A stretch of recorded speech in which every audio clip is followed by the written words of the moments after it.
Hey, what's going on, guys? My name is Dr. Boyce Watkins, and I've been a finance professor for a very long time, and I've taught at Syracuse University and some other places. You may or may not know this, so I want to make sure you know where this is coming from. This is coming from academic research. This is coming from studying wealth intensely for over a couple of decades, and also it comes from human reflection of looking back on my own life and thinking about the things I wish I'd done differently when I was in my 20s. So I'm going to give you a probably if you give me 3 to 5 minutes of your time, maybe less than that, I'm gonna change your life in 3 to 5 minutes. And basically, the way I'm gonna do that is I'm gonna give you three of the biggest mistakes I've seen young people make when it comes to money, when it comes to wealth, when it comes to wealth building, and what keeps you out of the wealth building game. Number one is not contributing to your retirement plan early.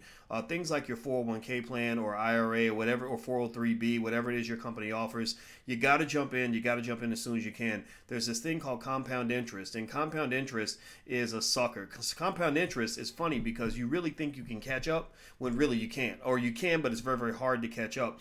It's one of those things where if somebody starts just 5 to 10 years earlier than you, they're going to have a ton more money than you when retirement hits, and you'll hit retirement and you won't have any money in your account. So that 401k, participating in that 401k, maxing out the 401k, or whatever the case is on your job, you got to do it. It's very important. It'll make a big difference. And it doesn't just benefit you when you retire. The maxing out the 401k benefits you before you retire, because remember, the money that you put into your retirement account, that becomes an asset that you can lean on in case times get hard. So when like in a pandemic, you if you have a 401k, you can borrow against the 401k. Maybe you can actually borrow out of the 401k, get a little bit of money out of it if you have to. Not that I recommend that, but having it there is better than not having it there, even with all the penalties or whatever they might charge for taking money out early or whatever, or borrowing against it. You still have that resource there, which is the first step toward financial security. So I would suggest maxing out the 401k, max out your IRA, max out your retirement as soon as you can. The second mistake that a lot of young people make when it comes to money is I see a lot of young people who neglect the stock market, maybe because the stock market is confusing, or the stock market is scary, or the stock market seems hard to do, but it's not that hard. I can show you how to invest easily in 10 minutes with $10. In fact, we have a website, firstshareofstock.com, firstshareofstock.com, where you can go there right now to get a free training on how to get started in investing. You'll be started like that. A person who invests in the stock market consistently is going to have far more wealth than a person who does not do the same thing. So investing in the stock market consistently on a regular basis is huge when it comes to building your wealth long term. I guarantee any person, I don't care how poor you are, if you're 20 years old and you're investing consistently in the stock market at a rate that matches the amount of money you spend on fast food or shoes or going out to dinner, you're going to have plenty of money by the time you're 30, 35 years old. You're going to go into your golden years looking good. Your friends are going to be mad. And all you can say to them is like, look, I was putting my money in the stock market and the stock market went up. So it's like getting on an elevator.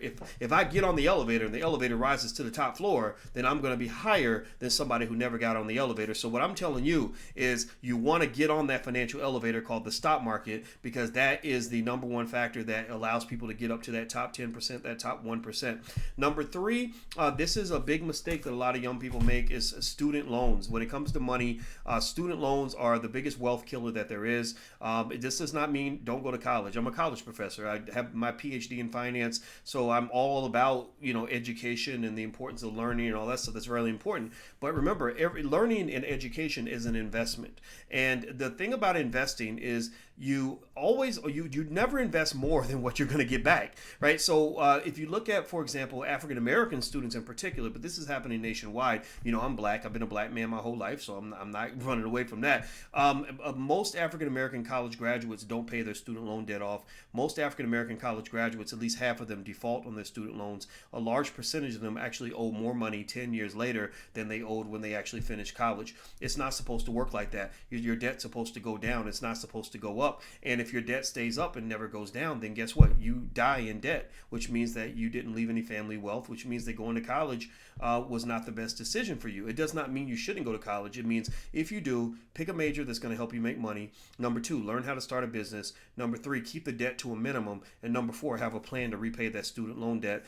That's going to be really important. So student loan debt, managing that or avoiding it altogether if you can, is huge. That's why we created the Black Business School. We teach all about business and economics to 110,000 students, and none of them have any debt from us because we don't do that. We set them in situations where they can pay off their programs at a very low cost and still learn from PhDs and lawyers and business owners even better than what they would have learned in college. So there are options out there that will allow you to get what you need without going deep in student loan debt. So remember, so to recap, the three main things: number one, max out your 401k. Number two, invest in the stock market. Number three, be careful with those student loans. You do those three things, chances are you're going to be better off than 90% of all people out there. I'm a finance PhD. I do research on wealth for a living. That's what I'm seeing, and that's what I wanted to share in this short video. So it took me 5 minutes and 33 seconds, but I think this is probably, in this 5 minutes and 33 seconds, I believe I gave you more than you're going to get from 4 years of going to college, because if you go to college, they're not really teaching you this stuff in college. So that's why I teach on the internet as opposed to in a university, because I want to make sure you win. I want to make sure you succeed. I want to make sure you make money. I want to see you build a future, and I want to see you invest for your future, and I want to see you win. So take care, guys. I'm Dr. Boyce Watkins. Feel free to get a free copy of my book. You can go to allblackeconomics.com if you're interested. That's allblackeconomics.com, and let's stay in touch. So take care, guys. I'm out of here. Have a good day. I'll see you soon. Bye-bye.